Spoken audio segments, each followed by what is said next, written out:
За тэгэхээр хүүхдүүдээ өнөөдрийн хичээл нь болохоор ерөнхийдөө electronegativity гэж нэрлэдэг энэ хичээлийг үзэх гэж байна. Electronegativity. За electronegativity гэдэг энэ нэг үгийг өштэй тийм ээ монгол хэлнээ дөрвөн үгээр орчуулдаг. Харьцангуй цахилгаан сөрөг чанар гэж орчуулдаг. Харьцангуй цахилгаан сөрөг чанар.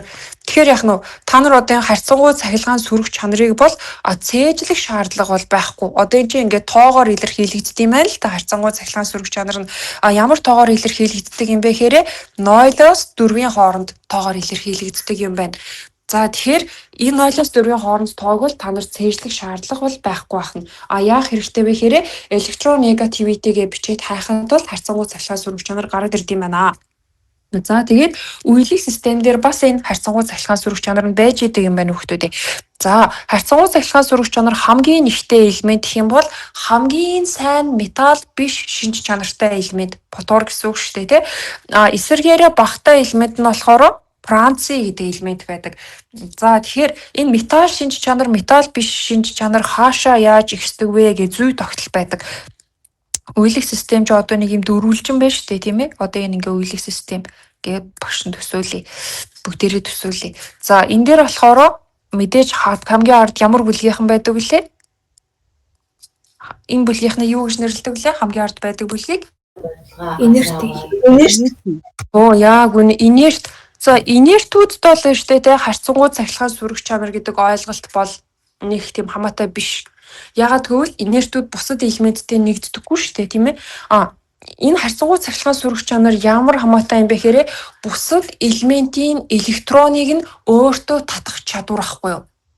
Өөрөөр хэлбэл хоёр химийн элемент хоорондоо холбогдохдоо за ингээ натрий гэдэг элемент гадна давхруундаа нэг электронтой шүү дээ тий. Багш нь цэгээр тэмдэглэлээ. Хлор гэдэг элемент чинь гадна давхруундаа 7 электронтой шүү дээ. За хэрэгсээр тэмдэглэлээ.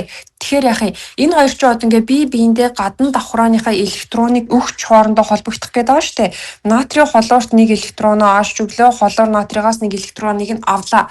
За яагаад натрий хлорт электроноо аваач өгөөд байгаа юм бэ гэхээр шүү дээ тий. Хлор бол маш өндөр харьцангуй цахилгаан сөрөг чанартай. Өндөр цахилгаан сөрөг чанартай гэдэг нь юу гэсэн утгатай юм бэ гэхээр металл биш шинж чанар ихтэй гэсэн үг. Металл биш шинж чанар ихтэй гэдэг нь юу гэсэн үг юм бэ гэхээр тухайн элемент нь электроныг өөртөө татах чадвартай шүү. Металл биш элементийн одоо онцлог нь харьцангуй цахилгаан сөрөг чанар их байвал шүү дээ тийм ээ. Электроныг өөртөө татдаг. Тэгэхээр яах юм? Одоо энэ цахилгаан сөрөг чанар ихтэй элементүүд бол бусад элементийн электроныг өөртөө татдаг байх нь шүү дээ. Одоо олимпиад төрүүлж байгаа хүн бол тэр салбартаа ингээ хамт оролцож байгаа хүмүүсийн анхаарлыг татна үсттэй тийм ээ. Яг тэрэн шиг бусад элементийн электроныг өөртөө ингээ татах чадвартай гэсэн үг юм байна. За тэгэхээр энэ металл биш шинж чанартай тий элементийг өөртөө хамгийн сайн татдаг элементүүд хаана байрлалд юм бэ гэхээр үеийн системийн урдаас хойшоо энэ 1-ийн А 2-ийн А гэж явдсан шүү дээ тий. Ер нь бол 7-гийн А бүлгийн фотор гэдэг элемент бол хамгийн сайн цахилгаан сөрөг чанартай элемент. Фоторын цахилгаан сөрөг чанар нь хэд гэдэг тоо байд юм бэ гэхээр 4 гэдэг тоо байдаг. Өөрөөр хэлбэл хамгийн өндөр цахилгаан сөрөг чанартай элемент 4 гэсэн шүү дээ тий. Цахилгаан сөрөг чанар чинь 0-оос 4-ийн хооронд байдаг. Тэгэхээр фоторих бол 4 юм биш үү? За тэгээд урдаас хойшлох тутам цахилгаан сөрөг чанар бол ихсдэг. Доороос дээшлэх тутам энэ цахилгаан сөрөг чанар маань бас ихсдэг. Эсвэргээрээ хойноос урагшлвал цахилгаан сөрөг чанар яг хүүхдүүдээ урдаас хойшлохоор ихсэж ийсэн юм чи? Буурна. Доороос дээшлвэл ихсэж ийсэн чинь дээрээс доошлвал яах вэ? Буурч таарна шүү дээ тий эсэргээрээ болчихж байгаа юм чинь. За франци гэдэг элемент маш сайн металл шинж чанартай элемент юм байна л да. За тэгээ францигийн цахилгаан сөрөг чанар нь болохоор 0.7. Өөрөөр хэлбэл яах юм? Маш сайн металл биш шинж чанартай элементийн цахилгаан сөрөг чанар их байдаг. За тэгэхээр фотор руу явах тутам биш үү тийм ээ харьцангуй цахилгаан сөрөг чанар бол их байдаг. Өөр байж байгаараа багш нь хэцүү өөрчлөлт хий. За ботоорлог явах тутам харьцангуй цахилгаан сөрөг чанар их. Металл биш шинж их. Металл биш шинж их. Хамгийн сайн металл биш шинж чанартай элемент гэх юм бол ботоор ахна шүү дээ. Хамгийн сайн цахилгаан сөрөг чанартай элемент гэх юм бол нөгөө металл биш шинж чанар өндөртэй элемент чинь цахилгаан сөрөг чанар ихтэй. За эсвэргээрээ харьцангуй цахилгаан сөрөг чанар багатай элемент гэж байна. Харьцангуй цахилгаан сөрөг чанар бага. Энэ болохоор металл элементүүд юм байдаг. За хамгийн металл шинж сайтай элемент болохоор шүү дээ. Харьцангуй цахилгаан сөрөг чанар хамгийн бага байд юм байна. Металл шинж их байх юм бол их бага гэж бичвэр онцгой маань сайтай гэж бичээ.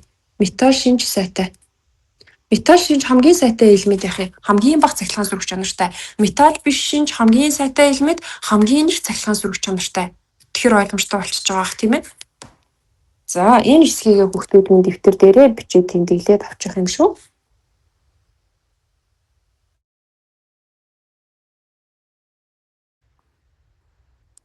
За тэгэхээр ямар ч байсан багшийн дэлгэц харагдааг байна түр хүлээж. За удаа болчлоо.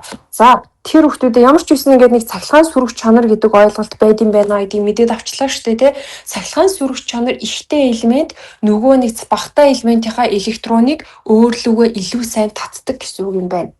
Электроныг өөртөө нэгдүүлэх чадвар, өөрөөр хэлбэл яах вэ? Одоо энэ натрийн хлор хоёрын хлор бол өөртөө электроныг илүү их авах боломжтой гэсэн үг. Цахилгаан сөрөг чанарт нь үндэслэж тэрийг яаж тайлбарлах вэ? Хлор электроныг илүү сайн авах боломжтой гэдгийг за энэ хлорын цахилгаан сөрөг чанар болохоор хүүхдүүд ингээ 3 юм байна л да. Энд дээр ингээ 3 гэж байгааз хлорын цахилгаан сөрөг чанар. За тэгсэн чинь хлор чинь натрийтай холбогдоод байгаа шүү дээ. Натригийн цахилгаан сөрөг чанар нь хэд байна? Натригийнх. Эндээс 0.9. За тэр хүүхдүүдээ ингэдэм байна. За хлорын цахилгаан сөрөг чанар бол 3 гэж байгаа шүү дээ, тийм ээ. Хлор бол 3 гэдэг цахилгаан сөрөг чанартай. Натрий бол 0.9 гэдэг цахилгаан сөрөг чанартай. За энэ хоёр химийн элемент хоорондоо холбогдоход хэн нь электроныг нь өөрлөгөө авахаар байна? Натрий нь хлор нь? Цахилгаан сөрөг чанар ихтэй элемент нь бол өөртөө электроныг татаж авна гэж байгаа шүү дээ. Тэгэхээр натрийн нэг электрон тий хлорт өгөх гээд байгаа юм тийм ээ. Нэг электроноо авчаад хоёр нь бол хлорт өгөх нэ. Одоо тэр чинь бид нар ингэж бичдэг шүү дээ тийм ээ.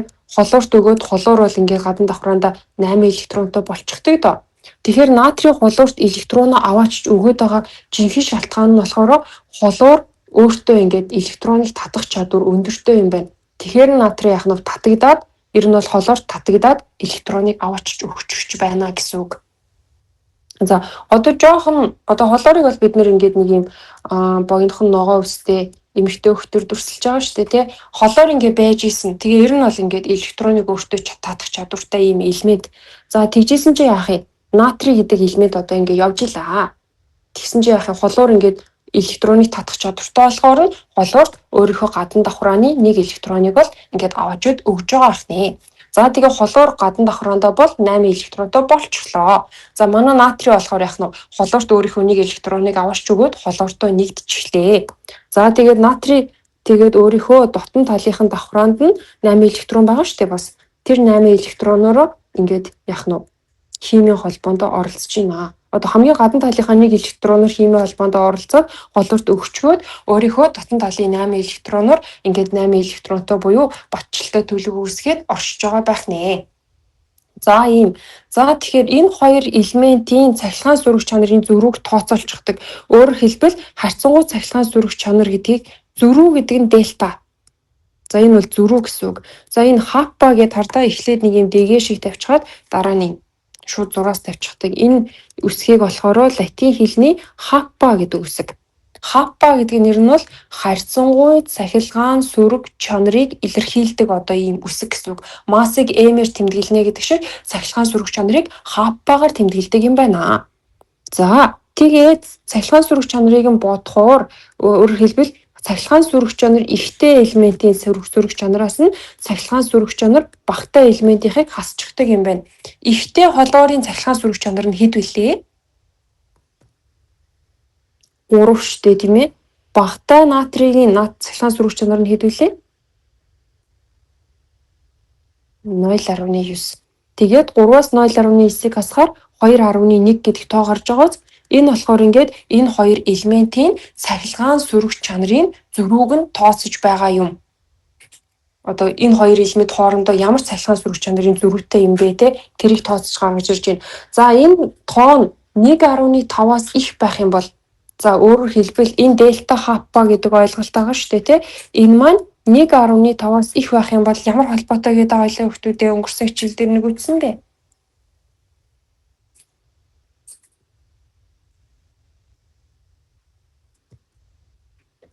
Ионы холбоотой гэж хэлж байгаа. За дельта хаппа биш үү те 1.5-аас бага байх юм бол ковалентийн ямар холбоотой вэ? Бүгд энийг зурсан шүү. Туйлтай. Яг үнэнд ковалентийн туйлтай холбоотой. За тэгсэн чинь энэ дельта хаппа нь шүү дээ тийм ээ 0-тай ойролцоо байвал яг уу? Дельта хаппаг нь бодоод үзсэн чинь 90 л бараг 0 гарчлаа да. Тэгэхээр ямар холбоотой гэсэн үг вэ? Ковалентийн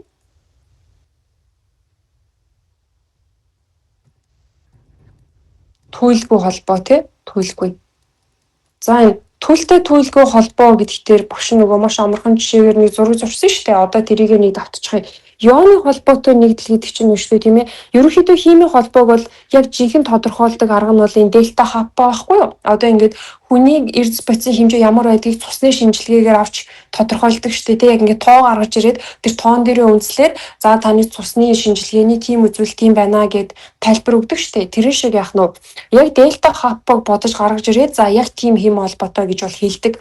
Гэхдээ тэрнээс урьдчилан дүгнэе гэх юм бол металл элемент металл биш элементтэй холбогдсон байх юм бол тэр одоо ямар холбоо гэсэн үг вэ? Металл биштэй холбогдлоо. Ионы холбоо гэсэн үг. За ионы холбооны дельта хаппа нь одоо энэ дээр бичсэнчлэн зөрүү нь хэд вүлээ өгтүүдээ? Хэдээс их байх вэ? 1.5-аас их. За тэгсэн чинь танаа энгийн одоо ингээ хоёр эмэгтэй хүүхэд хоорондоо найзалж байна. Тэгээ хоёр эмэгтэй хүүхэд хоорондоо найзалж штэ. За энэ хоёрыг одоо ямар холбоогоор холбогдсон юм бэ гэхээрээ энэ ч одоо ингээ хоёр металл биш штэ тий. Энэ хоёр металл биш чинь хоёулаа ижилхэн металл биш вэ нөө өөр металл биш вэ нөө эндээс харахад энэ хоёр ихэр биш үү? Яг ижилхэн харагдаж байна уу өөр харагдаж байна уу? Энэ хоёр металл биш. Ихэр биш. Тий ихэр биштэй өөр харагдаж байгаас за хоёр өөр металл биш хоорондоо холбогдож байх юм бол ковалентийн туйлтай химийн холбоо гэдэг юм байна. Туйлтай холбоо. За туйлтай холбоонд нөгөө дельта хаппа гэдэг тэр зураг чи хэд байх вэ хөхтүүд ээ? Туйлтай холбоонд дельта хаппа 1.5-аас бага тийм ээ. За тэгээд тухайн ангид одоо нэг хоёр ихэр хүүхэд байж болно доо. Тэгээд тэр хоёр ч юм бас хоорондоо найз байж болно доо тийм ээ. За энэ чи одоо энэ холоор энэ бас холоор юм байна л та. Одоо юм холоор цэцэг холоор наранч гэдэг юм уу тийм нэртэй байлгаа гэж бодъё. Тэгээ энэ хоёр ингээ ихэр. За тэгэх юм бол яхаа хоёр ижилхэн металл биш ер нь бол холбогдоод байна гэсэн үг шүү дээ. Хоёр ижилхэн металл биш. За хоёр ижилхэн металл биш холбогдоод байх юм бол үүнийг ковалентийн туйлгүй холбоо гэж хэлж байгаа юм. За энэ гурван химийн холбоог ерөнхийдөө 9-р ангид бол үздэг. За тэгээд энэ гурван холбооны зөрүүг бол энэ дельта хаппа гэдэг ойлголтоор гаргадаг юм байна.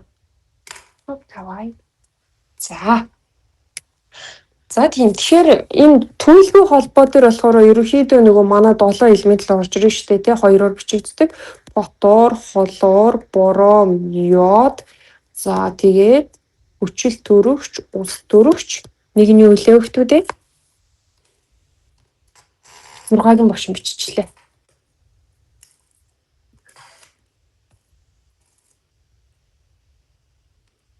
Азот.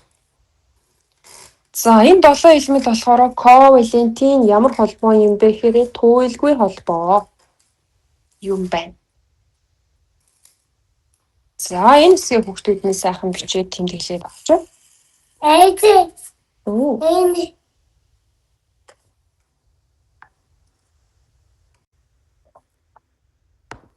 За одоо тэгэхээр бүгдээрээ одоо энэ үе тогтолтой те энэ хэсэгтэй холбоотой дасгал ажиллаж үздэгээе. За тэхийн тулд болохоор биднэрт энэхүү цахилгаан сүрэг чанар, харьцангуй цахилгаан сүрэг чанарын хүснэгт хэрэгтэй байна. За энэ хүснэгтийг ашиглаад бүгдээрээ хэд хэдэн элементийн харьцангуй цахилгаан сүрэг чанарыг тооцоолж бодож үздэгээ хэд хэдэн нэгдлээ. За багш нь хүснэгтээ энд авчраа тавьчих.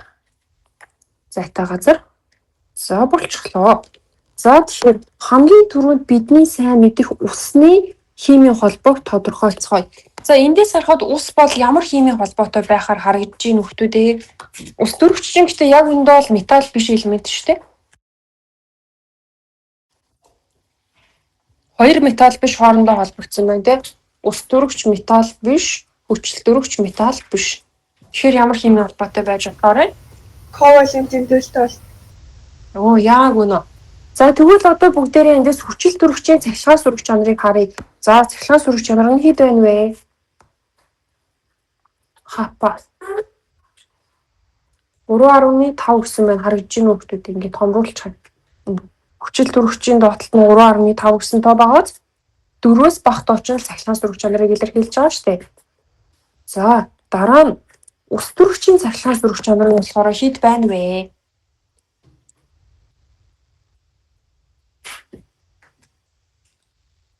Ус төрөгчийн цахилгаан сүрэг чанар.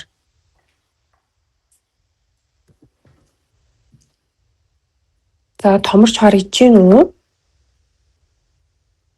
Энэ доотлолт нь байгаа энэ тоогч л болохоор нөгөө харьцангуй цахилгаан сүрэг чанар гэж нэрлэдэг байгаа шүү дээ, тийм ээ.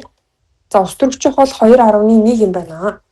За тэгэхээр хүчил төрөгчийн 3.5, ус төрөгчийнх болохоор 2.1. Тэгэхээр хүүхдүүдээ энд ус төрөгч байна шүү дээ, тийм ээ. 2 ширхэг байна уу, 1 ширхэг байна уу гэдэг нь бол хамаагүй. Зүгээр л энэ хоёр химийн элементийн цахилгаан сүрэг чанарын зөрүү нь хэдвэ л гэдэг нь хамаатай байхгүй юу? Тэгэхээр яах нь арай жоохон ихтэйгээр нь хүчил төрөгчийн цахилгаан сүрэг чанараас ус төрөгчийн цахилгаан сүрэг чанарыг хасгаар аваад ус төрөгч 2 ширхэг байна уу гэдгийг бол тооцоолохгүй шүү. H2 гэдэг нь бол хамаагүй. Зүгээр л ус төрөгч хүчил төрөгч хоёр хоорондоо холбогдсон гэдэг нь л хамаатай юм байна. За тэгэхээр цахилгаан сүрэг чанарын зөрүү нь хэд байна вэ? 1.4 байгаа зү тийм ээ. За цахилгаан сүрэг чанарын зөрүү 1.4 буюу 1.5-аас бага тоо байна. 1.5-аас бага. Тэгэхээр эн чинь ямар холбоотой гэсэн үг лээ? Цахилгаан сүрэг чанар 1.5-аас бага байхаараа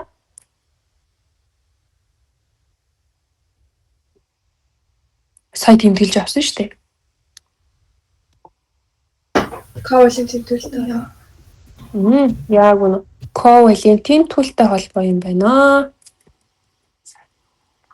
За ийм холбоотой байна. За нэг иймэрхүү маягаар бүгдээрээ хэд хэдэн нэгдлийн цахилгаан сүрэг чанарын зөрүүрийг тодорхойлоод химийн холбооныхон төрлийг тодорхойлоод үзье хүүхдүүдээ.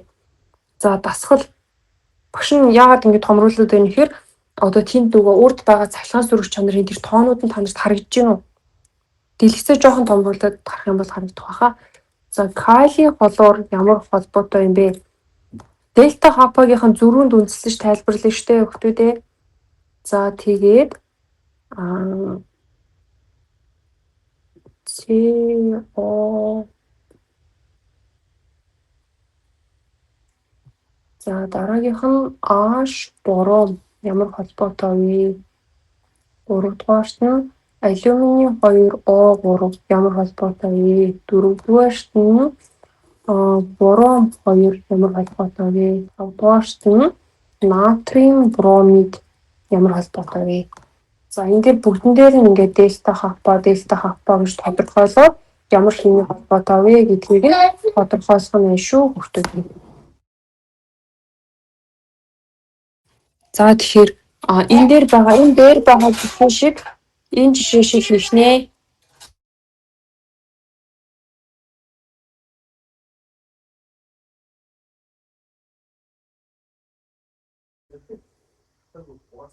За хүүхдүүд хамгийн түрүүнд нэгдүгээрт нь калиен холоор ямар химийн холбоотой гэж тодорхойлсон бэ?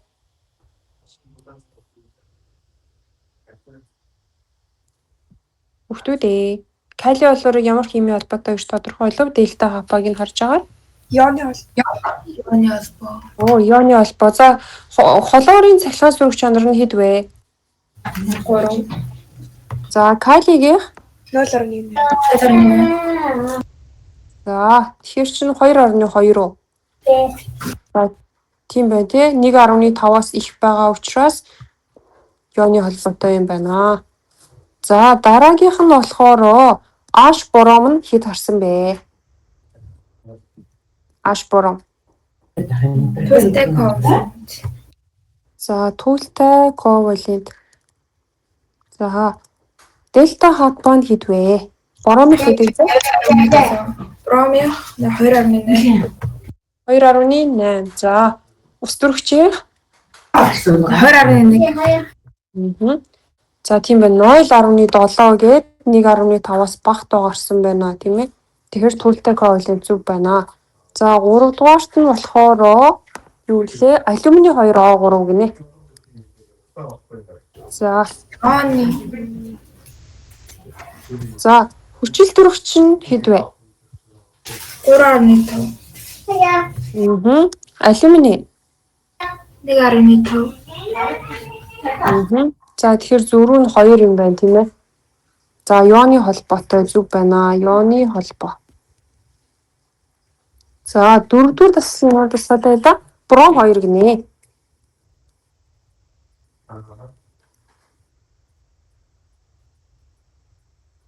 За бором чи 2.8 уу?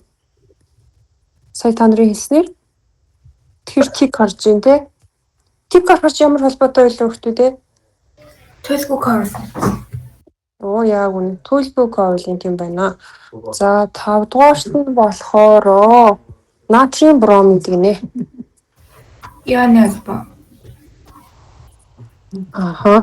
За натрийн бром ионы холбоо гэж гаргасан байна. За бором ч 2.8 натрийн хэд вэ? Хэд вэ? 2.9. За 1.9 гэхээр 1.5-аас их буюу ионы холбоотой юм байна. За нэг иймэрхүү маягаар л химийн холбоог тодорхойлж өгөх байх нэ хөхтүүдээ. Цахилгаан сөрөг чанарт нь үндэслээд. За тэгэхээр яах нь металл биш холбогдсон гэдгээс гадна бүр дэлгэрэнгүй шинжилгээ хийя гэж бодох юм бол цахилгаан сөрөг чанарын зөрүүг гаргаж ирдэг байна. За тэгээ инсультийн ерхий шалгалтын дээр болохоор зарим бас олимпиадын дээр энэ цахилгаан сөрөг чанарын цахилгаан сөрөг чанарыг харуулсан нь одоо дээрх хүснэгтэй байгаа үстэй тий. Тэрхүү хүснэгтийг бол өрчгдөг цаанаас нь цахилгаан сөрөг чанарыг бол заавал цээжлэх шаардлага бол байдаггүй юм байна. За өөр бас нэг ийм дасгал байдаг. За 6 дугаар дасгал нь за фосфор хөхөр хоёрын аль нь металл биш шинж чанар ихтэй вэ? Металл биш шинж ихтэй вэ?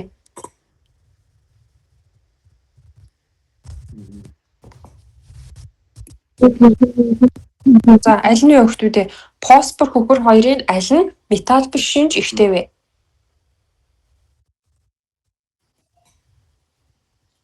Хөхөр.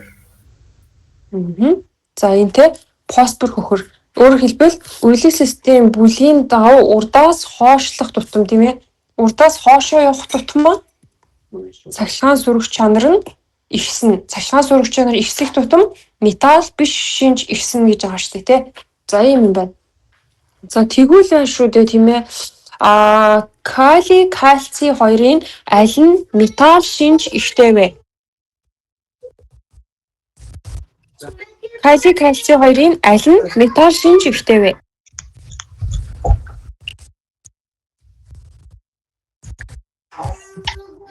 Хойноос урагшсан тутам аль нь ихээ гэдэг тий. Калий металл шинж ихтэй. Яагаад калий металл шинж ихтэй вэ лээ?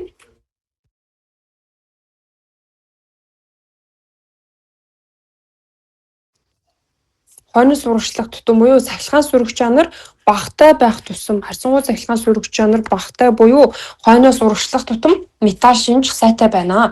За тэгвэл хүүхдүүдээ үеийн систем дээр байдаг калий натрий хоёрын аль нь цахилгаан металл шинж ихтэй вэ? Нэг нь кали, нөгөөх нь натрий. Аль нь металл шинж ихтэй вэ? Кали. Кали. Дээрээс доошоо буюу те доор байх тусмаа металл шинж нь яах нь их байх нь шүү дээ. За энэ хэдэн асуултуудыг бичээ дэвтэртээ хийчих нэ. Яагаад гэвэл шууд яриад явчих юм бол угаасаа цээжлэхгүй шүү дээ, тий. За бичээд тэгээд хариултаа тайлбарлаад бичээд явчих юм шүү. За натрий кали. Натрий калигийн аль нь металл шинж ихтэй вэ? Металл шинж ихтэй вэ?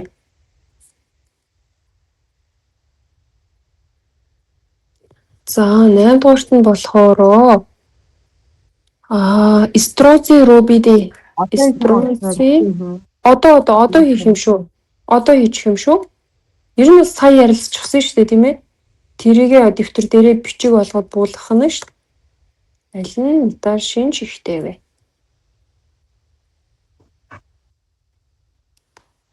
За. Энд чинь болохоор хүүхдүүдээ нөгөө зүй тогтлороо яваад байгаа шүү дээ. Үйлдэл систем гэдэг чинь юм дөрвөлжин байна. За тэгээд урдаас хойшлох тутам, доороос дээшлэх тутам энэ дээр металл биш шинж их. Шинж их. За эсвэргээрээ дээрээс доошлох тутам, хойноос урагшлах тутам энэ дээр гэсэн үг шүү дээ, тэ. Металл шинж их.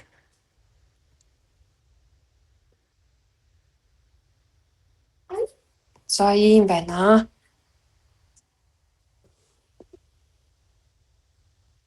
За тэгэхээр натрий кали хоёроос илүү металл шинжтэй элементүүд байж болохоор байгаа үстэй тий жишээ нь франци ч юм уу.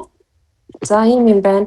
За өнөөдрийн хичээл болохоор хүүхдүүдээ энд хүрээд өндөрлөж байна. Дараагийнхаа хичээл дээр уулзцгаая.